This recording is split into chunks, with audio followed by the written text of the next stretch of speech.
So on this episode of the Neil Wilkins podcast, I'm delighted to welcome Nick Smith. Now, Nick is a former pastor turned marketing leader, and he has a passion for purpose-driven communication, and we're going to go deep into that topic. Nick has helped develop one of the fastest growing churches in America, which is no mean feat, and now leads strategies for some of the world's groundbreaking medical treatments. So his unique perspective from the pulpit to the boardroom, which is a great little phrase that I want to explore, but it does show insights on leadership, storytelling, the purpose or the power of purpose in both spiritual and corporate worlds. And of course, one of the things here that's going to be, I think, the theme of this conversation is collaboration and communication. So welcome to the show, Nick. Neil, thank you so much for having me. Excited to be here today. Yeah, so many angles we can take here, so many different perspectives, such a great backstory. Where did that all begin? Sure. Well, I grew up in the northeast of the United States, which has consistently been known as the place where pastors go to die, the pastor's graveyard. If you plant a church in the northeast, it's the hardest place in the United States to do it. And they say, primarily it has to do with, when religion came through. Kind of some of the oldest parts of the fabric of the United States exist in, the Northeast and the Southeast and the Northwest and in many ways. And so, you see a progression and a modernization that had gone through. And so, during the time that we were planting churches, it was the least church region of the United States. Less than 3% of people would say that they attended an evangelical church on any given Sunday. And so, what I found was, the heartbeat of why I did the work that I was doing was just to be able to relate to people and to help people, to see people and help them to, work through their own understandings of what this reality is and the human experience that we all share and what their belief systems are around that. And it's a beautiful thing when you get to see people for who they really are and they open themselves up to you and you can connect with them. Now, in order to get them to be interested in having a conversation like that, where their walls are built up, where they already have so many preconceived notions, took some really creative thinking and some interesting marketing in order to achieve that. And so, that really brought me into a whole new understanding and appreciation for what you can do with a vision and a message when communicated properly. I want to go deep into that in a little while, because I think for a lot of us, this is something that is just so needed, both locally in our own communities, maybe even in our families, but certainly as a wider kind of humanity right now, is just this need to open up and be honest, share some honest truths, because there's some stuff going on, isn't there? There's wars, there's floods, there's the political system, there's the economy, there's so many challenges going on at a personal and professional level. It is time that we just have those honest conversations, isn't it? Yeah, and aren't those the ones that bear the most fruit anyway, right? Can't you just get to the point faster, get the mission done quicker? When you have those upfront and honest conversations. I think you can take that from a one-to-one personal level, whether that's relationally with a friend, a family member, all the way up to a mass corporate communication strategy. One of the things that I think about that is a great example of this is when Domino's redid their recipe and they just told the whole world, hey, we did it wrong. Our pizza is awful. We did it so bad. And, we listened to you, we heard you out. And we actually asked your opinion on how we can make the recipe better. And if you haven't tried it yet, you have to try this. And it worked, right? It worked for them. But that was one of the most beautiful examples of an honest approach to marketing and the market's response to it. Is it, do you think, and I'm just hearing the way that you're describing this, Nick, is that, at a human level, but also I'm guessing at a business level, we'll get deeper into this one. Is it about vulnerability? Because, to have an honest truth and to really open up, there is the sharing of vulnerability. And a lot of us have not been trained that way. I would probably argue that most of us haven't been trained that way, particularly as, males growing up in the world. We've been trained, particularly of a certain age, to be strong. You're male, so be strong. That doesn't necessarily equate with a typical definition of vulnerability, does it? Which we know, and the science is showing, is one of the most powerful things you can do and be as a human being. Do you think vulnerability has been that missing ingredient in the recipe here?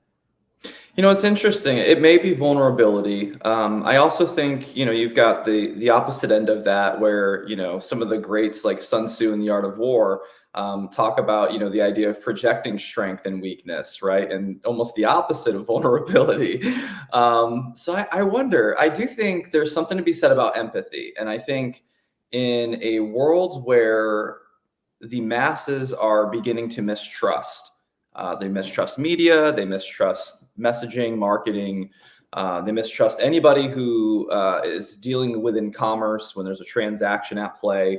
There's an immediate equitable gap between a relational equitable gap that has to be made up for. And so I think in order to make up for that, I think it's one of the cheats, right? I think empathy, vulnerability, authenticity, I think is one of the cheats. But I think the underlying societal piece to this really is the lack of trust that the markets or the masses have in messaging, in media, in transaction.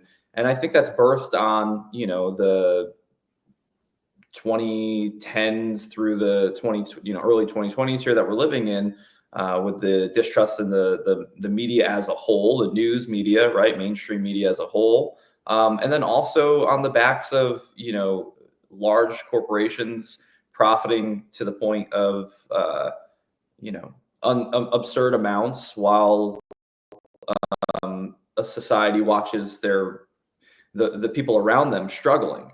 And so I think there's just this big disconnect right now between the consuming markets and the traditional approach. The traditional approach, I think in a lot of ways was around reputation and brand management. And if you're the top dog, you're the top dog, or if you're the whatever that persona is, you could rely on that, and I think you could almost get away with it. But I think now in a culture where everything is exposed, where everything is controversial, where everything is conspiratorial, there's just such a level of trust that does not exist in the markets, that I think an easy way to regain some of that is to kind of let the air out, right? Clear the air, have the conversation, and then you kind of bring the relationship back to equal grounds. You acknowledge the truth within the situation,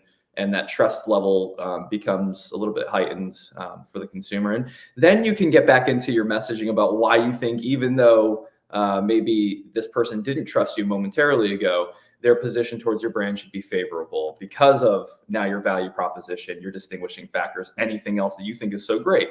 But I would say, yeah, empathy is a cheat sheet. So, if trust is the issue, I think then, empathy and vulnerability is a great way to bridge that gap. And then I think a part of that, though, is in order to do that, you have to know yourself, right? And so I think another component of this would be that many brands don't know themselves, or they have a dated understanding of who they are or their perception in the marketplace. And so they may be operating out of an idea of who they were in the 90s or in the 2000s, but the generations are on a different platform. They're talking in a different language. They think a different thing about you, and the perception within the executive level leaders that are making the decisions on media spend and creative don't match the perception that exists on the new consumer base. And you see that sometimes where there's a gap between the brand perception and the consumer's perception, and they pay for it dearly too. They have to come to terms with reality. And sometimes that means an evolution of their brand identity. And you saw that a lot with societal pieces, or it's kind of some of these social issues becoming core tenet and pillars within business in these last 5-10 years, because they're thinking, how do we remain relevant? How do we let the consumer know that we hear them, that we're on the same levels of them, right? And so it's very, very tricky. And you saw the fallout of brands who were inauthentic in their display of that, or brands who forced social issues on their target audiences, not thinking of their target audience's preferences or perceptions, and the blowback of that. And so it's kind of been the most wonderful thing to watch over the last few years, these major brands with major budgets doing these psychological experiences on what happens as our brand evolves and how we introduce that to our target audiences in the marketplace. Some of them get rejected entirely and their brands nearly entirely crumble. Some of them, make the transformation beautifully. They stay authentic somehow to some core piece of their DNA, and they're able to introduce a new concept, introduce themselves into a new market, introduce themselves into a new generation of buyers. And you've got the internet to thank for a lot of that as well. And I think about the craziness of things like meme stocks or whatever else, and GameStop, so just Bed Bath and Beyond, just all of these random things that have become relevant because of their connection point to some cultural phenomena that exists on the internet, that otherwise maybe their brands would have been less relevant. It's very interesting. It is. Did you think, I'm just going back to that phrase you just used, which was, the top dog, and we know they're the top dog, but do you think, there's been just too much disappointment? I mean, you've talked about, from 2010 to 2020 and I guess post-COVID, if we call it those, the post-COVID years, the ones that we're in now, which feels like a really fundamental shift in where it was maybe in the late 90s or around then. It feels like we're operating in a very different world. Do you think we've been both from a business and from just a human perspective, we've been disappointed just too many times, disappointed by the celebrity or the sports person that we followed, where the truth then comes out, disappointed by the brand that we've loved and trusted and been loyal, and then we found out they haven't been as clean or as good and professional as we once thought. Do you think we're just being almost over disappointed by all of these things? It feels quite a sort of a sad and sorry state, doesn't it, really, that we're having to kind of claw ourselves back from? I think it's a part of the human experience, is it not? I think what we learn in those moments are our vulnerabilities as humans. And I speak from this from a very personal perspective. The reality is that same church that, was featured in, fastest growing church magazine articles and all of that is the same church that we had to unfortunately expose some things that were happening at, and ultimately force the church to close. And so there's a lot that comes from situations like that, where I think in one respect there's a healthy level of understanding for what it means to accomplish something or have influence in a space, have viewers, have an audience, have people look to you, have consumers. You should have a level of reverence for that, and understanding that the same thing that builds you up and that you take so much from is the same thing that can take you down. And so, I think it's a very healthy respect that you should have, for that. And then also from the side of disappointment, when you feel disappointed, I think there's a learning experience there. I think you got to remember, hey, you can't throw rocks from a glass house. We all have our own things. Can you imagine the amount of pressure that whatever person is in and undergoing? Likely they have a larger influence than you, because you don't tend to be disappointed by people who have less of an influence than you making mistakes. You're just like, well, what do you expect, right? So I think it speaks more to the human condition that we have, which is our perception, or the perception that we have of somebody based, or brand, a person, based off of how they portray themselves, or based off of what we've projected onto them, isn't necessarily reality. And back to the idea of authenticity and empathy, and also some things are uncharacteristic for a brand or uncharacteristic of a person. And tragedy happens and mistakes happen. And then there's, the conversation of grace and forgiveness and and so forth. So, when you look at it as a whole, I think the best thing that we can do is look in the mirror and say, what do I need to learn from the experience? Why do I feel disappointed? What do I need to do to make sure that I don't make the same mistake again? How much have I trusted this person? If it's a brand or a product, you probably just don't buy their product anymore after you find out what they did, what party they attended, who they're affiliated with.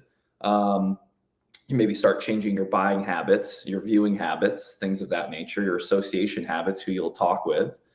But beyond that, it's a good realization that evil exists inside of each and every one of us, and our ability to feed the appropriate wolf that's fighting for the attention inside of us and make the best decisions on an ongoing basis that we can, knowing we can't always make the best decision, I think is important. I think also there's a word of warning to anybody who claims perfection.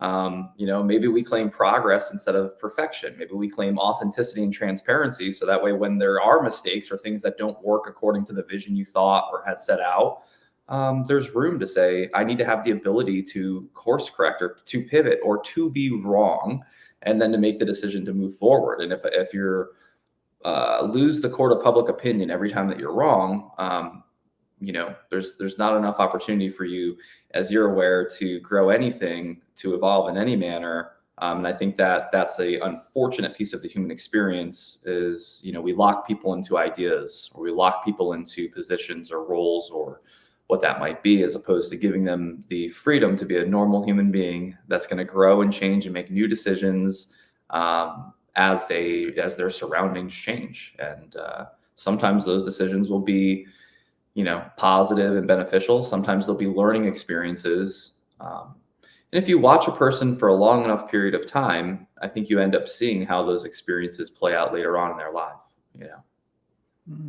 Do you feel then, again, building on some of those points there, which I guess if I kind of put them all together into almost like a little pot and say, okay, what is actually Nick sort of teaching us here? Is it that we need to redefine success? Because I'm kind of feeling and getting a sense that the things that we've put on a pedestal over recent decades, or the things that we've celebrated, or the things that we've, been loyal to, we're kind of almost redefining that now. Does success then to you look different going forward? Because it feels like it almost has to. Well, I think success always is looking different, right? I think it's defined in so many different ways. I think society, as a society, we look at it, and I think you are seeing a shift in cultural values.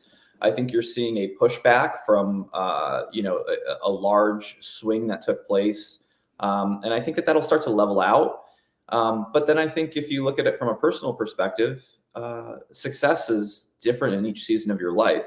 And the moment that you achieve, usually it's like 80 or 90% of whatever that goal is, you start to think like, oh my goodness, maybe my goals weren't that great, or maybe success isn't all that it's cracked up to be. I don't remember, I think it was Jim Carrey who said, I wish everyone could be rich and famous, so that way they could realize that, they're not happy just by being rich and famous. And so, success is success. I in a lot of ways, and to relate this all back to marketing, each of us is on our own main player character mission, and we're playing this video game. And the side quests and the missions and the things that we think that we need to do, you don't always get the whole picture in these video games, right? You get the little ones that you're on right now, and then all before you know it, you're in a whole new world and in a completely different place on a completely different mission. And the only thing that's really changed is time and, what you've accumulated along the way, and your knowledge of the game and how you've applied it. And so similarly, we're all on that same journey. From a marketing perspective, tapping into, a viewer, a listener, an audience type, your target audience type, and helping them to understand that the game they're playing, you recognize the mission that they're on, and you can help them achieve that mission faster, cheaper, better, whatever that might be. That's the game. That's from a marketer's perspective, that is the game, right? So, my game is different. My game is surrounded by, my family, surrounded by kids. It's surrounded by the music that I love to play and the art that I love to create. In many ways, the work that I do at Loud Canvas, we work with over 400 active business owners, over 1,000 websites that we host. everything from the largest pharmaceutical companies in the world down to your favorite mom and pop ice cream shop on Main Street America, who are working just as hard as the rest of us to make their ends meet. It's wonderful. It's a beautiful experience that I get to live. The journey that I'm on right now is, much similar to the one that I was on as in a pastoral realm, which is watching others explore their life, explore their mission, and help them to accomplish it in whatever ways that I have the value to help to do that. I had this little vision when you just described, or vision, that's no visual, I think is the word, not vision.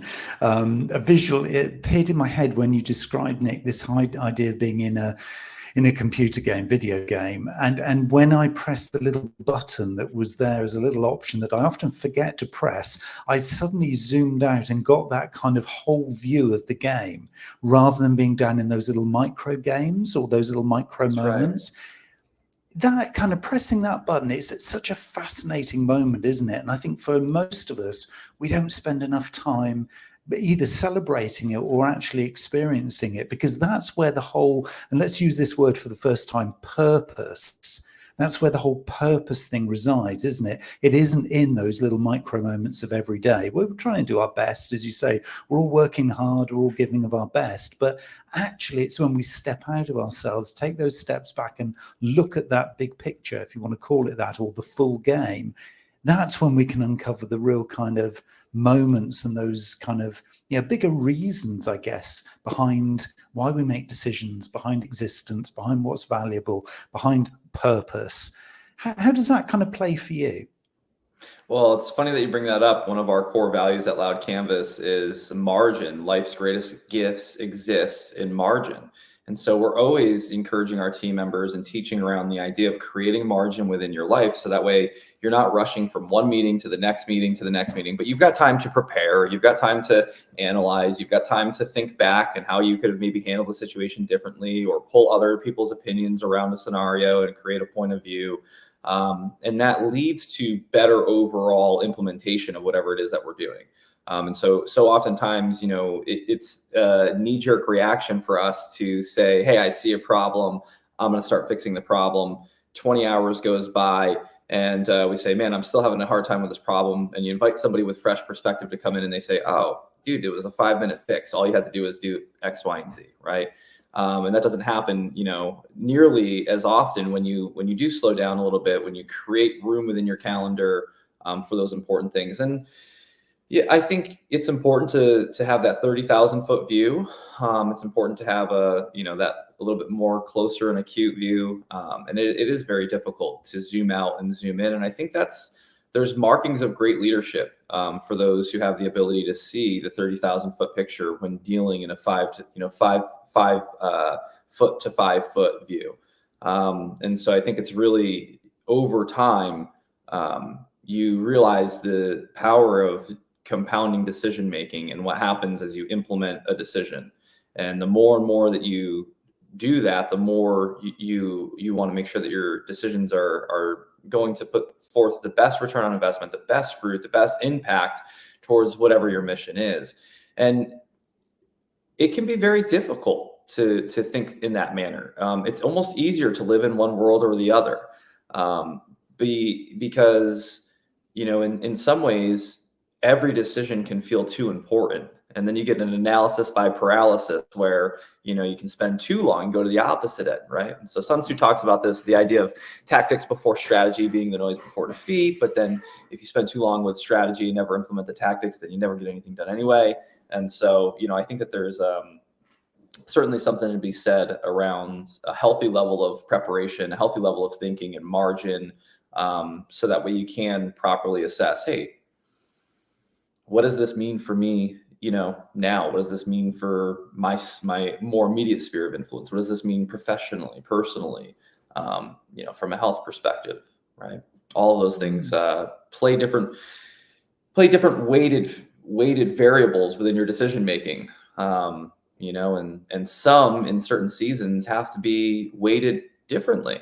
And only you can ever figure that out, which is why everyone's running their own game, which is so wonderful. It's why comparing against other people never works. It's why configurations and settings in a video game, make a certain level of experience for the end user better, and why they exist. So that way you can make it just the way you want it to be. And I think life is like that. You get one shot. You've got a unique voice and identity. You're going to leave an impact and an influence on the world. And what are you going to do? And how do you want it to be? And it may not be today or tomorrow living out, exactly how you want it. But the beauty is that you can continue to configure it. And if you do it enough over time, it will compound to where you want it to be. And that's pretty beautiful. That's a wonderful thing. It really is, isn't it? And I guess I'm sensing here, my intuition cutting in here, people listening to this thing thinking sort of, oh yeah, Nick, it's all very well you saying that, but do you realize how busy my calendar is? Do you realize the calls on my time and attention? What would you say to them? Because I guess, for most of us, we'd love to be doing this all pretty much between every meeting or between every chore or whatever it is that we're doing. Are we talking here micro moments throughout a day? Are we talking weekly? Kind of how often from your experience do you see this playing out best? Well, I think it's important to figure out what works for you. Everyone's got a different personality type, and there are certain things that require redundancy, require discipline, require consistency. There's just no way around it, right? So you can't become physically fit if you're not willing to do the work in order to become physically fit. And so it's a long process, and it may be slow, but quitting or not starting doesn't get you there any faster. Is a good mindset. The maintenance things, I think about those. There's a lot of things that require maintenance, and so it's like, great, you finally achieved that car. But now if you keep it dirty or you don't keep it up, or, you're never changing the brakes or the oil or whatever else, then how long are you going to be able to keep it for? And so if you apply that principle to every other aspect of your life, it's important as well. I think the idea of talent, I've heard this said before, that talent can't take you where character can't sustain you. And so to your point earlier in regards to these people that we idolize and we look up to who maybe let out of talent, great athletes that, do horrendous acts in a moment, and you're like, oh my goodness. And it shifts your entire perspective around that person. Talent can't ever take you where character can't sustain you. And I think, you have to have a healthy respect and a healthy level of development for both.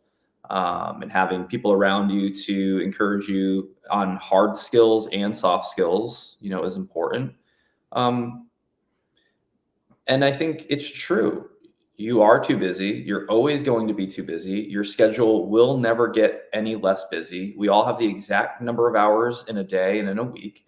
And so your ability to become more efficient, your ability to weed out something and find a leverage point, if that means even if it means a sacrifice on your least profitable hour of the day, saying, okay, I'm no longer going to do this, and I'm going to invest that hour in something that will become more profitable, then even that sacrifice is going to be better, creating that margin. So that way you can have the future in 2 weeks or 4 weeks or whatever it takes for that hour to catch up to you and start producing, I think is really important. Look for leverage points.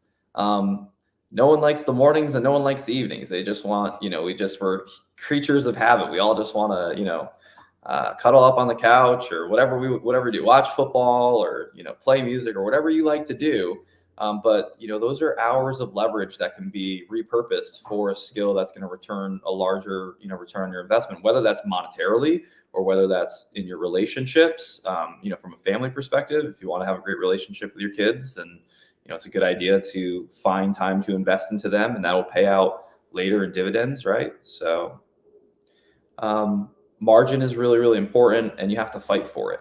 One of the things that we talk about, internally at Loud Canvas is this idea of scaling and not stacking. And so, if you find yourself doing something more than once in a week's time frame, find a faster way to do it. Is there somebody else who for team leaders and business owners and people who are, leading an organization, this is the number one principle for scalability, is teaching your entire team how to look at their calendar, recognize what their cost is. And if there's a way for something to be done faster, for someone who can do it cheaper for them to do it cheaper, then every single thing, just do it as a one-on-one basis. So look at your calendar first and say, everything on my calendar, is there someone within my organization who makes less money than I do that can be doing this? Okay, hand it off to them. Now, immediately you just made money, because if you reinvest that 1 hour in something that is of a higher value, then you made that difference in the gap, right? And if your team members are all doing that, then what happens is you're teaching them how to create margin for more higher value levels of effort that will then yield a higher return. And that reduction effect, systematically, you'll do over and over and over and over again until there's no way that it could be cheaper, until the only thing that's on your calendar is only what you can do. But that continues to change as your world changes every single day. And so that principle being applied on a daily basis. So, when I go back to the beginning days of, running an agency, I was coding websites and writing copy and meeting with every client and managing every project and interviewing developers. And, now the more and more time that I spend leading team members who are doing those things and helping to get strategic thought implemented and strategic work patterns implemented, the larger efficiencies are wrung out throughout the entirety of the organizations or the client brands that we serve, which means the much larger returns on investments come. It's the best place, the most valuable, largest impact that I can make, right? And so it would be silly for me now to jump in and try to code something for all sorts of reasons. But, one of them is that there are people who can do it much faster, much better than I ever could, in a small fraction of the time. And so that would be a very poor use of my time at this point. And so continuing to think through, how do I stretch to make better uses of my time, and to encourage all of my team members to do the same thing, to always be looking for more efficient ways to do this with a higher quality outcome. People think those things are competing. They're not. There are ways to find better quality outcome through systems, processes, and knowledge at cheaper rates. And so you're getting a double effect of your return on investment when you implement those. And so spending the time to do that, having the margin to do that, absolutely. That's where the life's greatest gifts come in.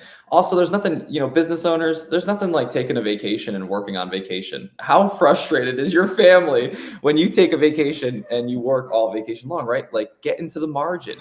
If you can't have the margin to take a vacation, then you're there's something to be gained there. And a lot of us, we live our lives much like that. We build this role, we have this role, we build this business, we're leading this team, we're doing this thing, but we're so busy just maintaining it that we don't have the ability to enjoy it. We don't have the ability to think through what tomorrow could look like, or to set the vision, or to show up even in our best, the ways that we want to.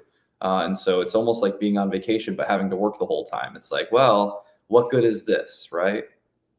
And I guess that plays out as well in kind of personal life, doesn't it? I mean, the way you're describing it there, Nick, and I think it's just amazing. And I want to just be testing and trying that out now in my own business. That whole thing about, is there somebody cheaper, but actually probably more effective to do specific little tasks, and my efficiency, my value just goes up automatically by doing that. And it's so obvious, but so few of us do it. But if we were to kind of apply that in our own personal lives as well as professional life, because of course it's the same approach here, then we're actually then investing our time in things rather than spending time. So that time, as you describe, on the couch or watching the game or whatever, is an investment of that time that we're never going to get back again. But if it's really important to us, that's the value of how we're investing in ourselves. So there is this playoff, isn't there, professionally and personally, once you build that habit. It feels selfish. If you do it right, there's a certain level that feels selfish. Now, the wonderful thing is, if you just take a logical first principles approach and you convince your anxiety and your nervous system, because we're trained, society trains us that activity, it equals productivity. Activity does not equal productivity. And so, we go and we have to put our time in, we clock in the hours, or we go to school and we have to do the tests and we have to get all these specific things done. And so we just begin to equate, in order for us to get the physical, PE sign off, we have to do a certain number of laps. There's always this thing. But there's nothing that's, actually sports might be the good one. But, apart from it, it's like, you don't ever get a productivity boost for finishing your test faster. You just get the quality of what your test results were, right? But in business, you do, because that time is not, you're being taught in school, that time is not valuable. Take a full hour to do your test, take the entire year to learn this subject and test out. But how amazing would it be if our academic system was the faster you learn the information at a higher quality, the better, because then you can reinvest that time into something else. And you know what? I always loved it when it was like, hey, if all of your stuff is done and you want to go spend the rest of the day doing whatever you want to do, why do I care? Because you figured out a way to do it faster, smarter, cheaper, better, and the rest of the kids are out doing whatever they're doing. And I think that that's just a core principle that we need to instill in society. But it's difficult to do that because our bodies are trained to think, oh, if there's it's this time in the afternoon, I should be doing something. It's this time in the morning, I should be doing something. If you're an entrepreneur, likely your business bleeds into your personal life, and you're probably working what you feel is around the clock. And so while you have to work on your business, or on the off hours, oftentimes you're working on your business. In normal hours, 9 to 5 or whatever that might look like for you, you're working in your business, dealing with messages, directing team members, whatever your things are. But I think what begins to happen is that you start to think through, how am I making the most value? How can I apply my hours to be more valuable for the organization, more valuable for myself? You do have a real clear equation that you can follow. If I spend this amount of hours doing this, the output's going to be this. If I spend this amount of hours doing this, the output's going to be this. And when you are thinking strategically, for those who are on a visionary level, if you're in that executive, CEO level role, president level role, how you show up matters more than how frequently you show up.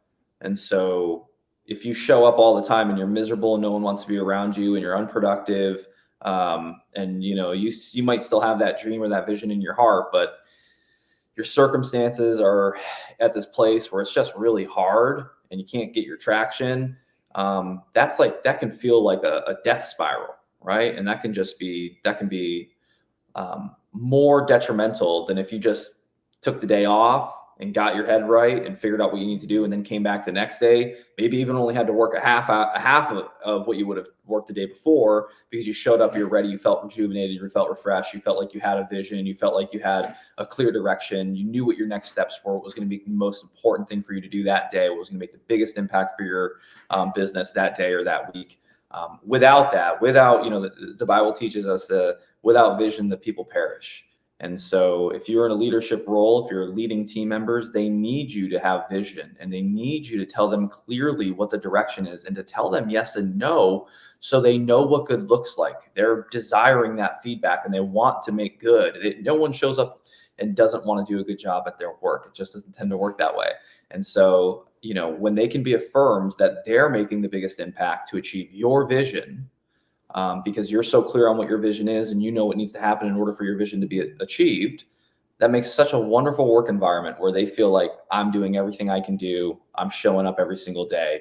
And that's difficult to do if you're not clear on it yourself, because you don't have the margin, or you don't have the discipline to take care of yourself in the entirety of who you are, not just your business.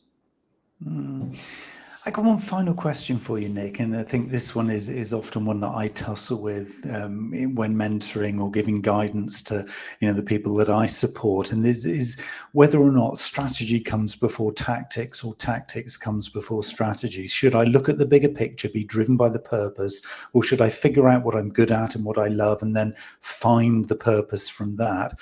What's your view in terms of your experience, both from the old life that you had and the current world that you're kind of operating in now? Is there a more natural way for a human being to do it, or is it just still very, very personal? So, there's a old saying in the church world, there's this big debate. How should a church be run? Should it be run like a business, or should it be run like a family nonprofit organization? And the best answer to that was always, the church can't be run at all without funds. So at the end of the day, however you decide you want to do it, you still need money, and you got to figure out how to make it work. And so similarly in business, sometimes you find a tactic that works, and my goodness, just stay on it. That becomes your number one. If you are a networker and you just love shaking hands and you just find yourself making business deals all the time by being in person and being around people, then you need to keep doing that. Don't pull your personality out of the equation. Keep your personality into the equation. And then after you cap that out, you need to think through, how can I magnify my personality in such a way that even when I'm not there, my personality sells for me, because that's who you are, and that's your brand, and that's your type of that's what you're good at, right? Others, you've got a channel like maybe it's e-commerce, maybe you're running some sort of advertising online, and you find a couple of those channels that again are just working for you. The product's great, the offer's great, the messaging works, and it's just printing money. Those are the dreams. What I tend to see in most businesses is that it depends on the life cycle of the business, where the business growth strategy or stage is.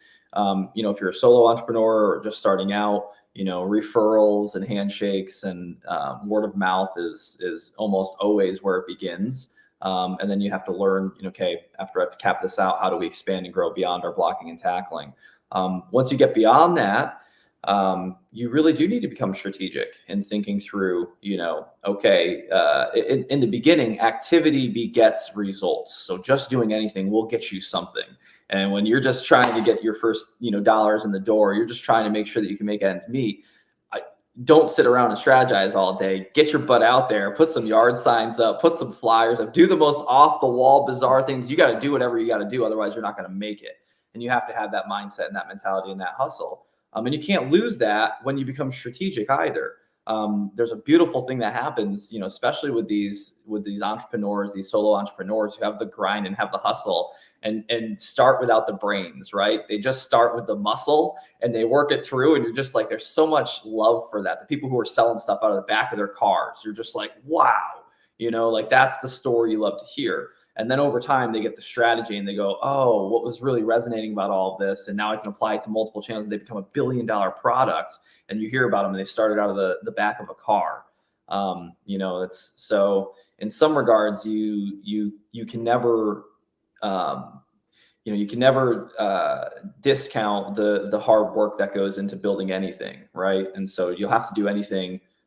You have to run, you have to do whatever you can just to beget activity to get some sort of results. And then also, I would say tactics before strategy tends to be the noise before defeat. And so, if you're out there spending tons of money on TV just because that's the tactic that you think is going to work, but none of your audience watches TV anymore, then no matter how much activity you do, you've got the wrong strategy and you're just going to waste all of your money. It's not going to work for you. So, or if you're going door to door as a car salesman, I mean, maybe it's a unique approach, but I don't know, maybe it's not going to work, right? So it's personal, I guess, is what we're saying, isn't it? Really, is like you've got to find your own way, and yeah, ultimately you've got to fit the personality with your desires, with your passions, with what you're good at, finding a relevant purpose that probably serves others and actually provides some level of service and value to others, which comes full circle back to our collaboration thing, isn't it? That's obviously still got to be right at the core of everything, isn't it? yeah, nothing is going to be a killer product to the right audience. That's just the reality. Is tactics and strategy are important, but the best products in the world will sell if they're being propositioned to the right audience. And they'll sell for a crazy amount of money. So, I mean, we see this all the time. It's why you can, increase the cost of food concessions, at a main event, at a large event. And we pay for it. We know we're going to pay for it. We know the value doesn't match to spend $20 on a hot dog. But we do it anyway, don't we? So, a great product in the right market match will beat anything. The offer doesn't have to be good, and in that scenario, that's just a capitalization on the audience itself. The product doesn't even have to be good. It just has to be offered, and people are buying it. But beyond having an offer or a product so sexy like the iPhone or the Lamborghini or the Ferrari that it sells itself, or the Rolls Royce or the Rolex, right, where it becomes something on its own. It is a completely different thing. then you're really left with, how do we distinguish ourselves from the rest of the competitors that exist out there that may have some offer, something to provide to the same people, are trying to sell something to the same people that I'm trying to sell. There's a lot of great talk right now, guys like Alex Hormozy that talk about having an offer that is just irresistible, and it's something that you can't say no to.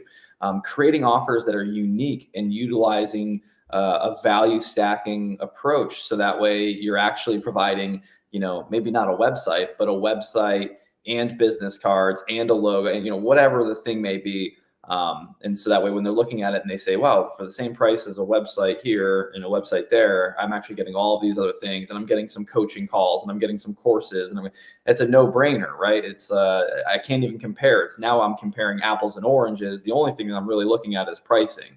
And so changes the conversation from price to value. So long roundabout way of saying, strategies before tactics, I think, is really, really important. Tactics before strategies, noise before defeat, as Sun Tzu said. And getting that right product market fit takes time, and it takes configuration, and it takes work, and it takes your ability to listen. The faster you're able to listen to the audience from an empathetic perspective, and learn from them and apply that learning to your offer and your approach, there's going to be a direct correlation to your bottom line in sales. And it's not rocket science, people. This is something that's just wisdom proven through the ages, and Nick is very eloquently sharing that with us. I want to connect people with you, Nick, and Loud Canvas. How do people find you? Sure. So, I'm available. You can find me anytime at loudcanvas.com. I've got a nice little chat bubble at the bottom right. It is me. I'm back there. So if you message me, I'll get that, and I'll respond to you. And, really for no other reason than for collaboration and networking purposes. If there's anything that we can do to help you, or if you got a vision and some great work that you're up to, and you just want to brainstorm and have somebody to bounce some ideas around, would love to do that with you.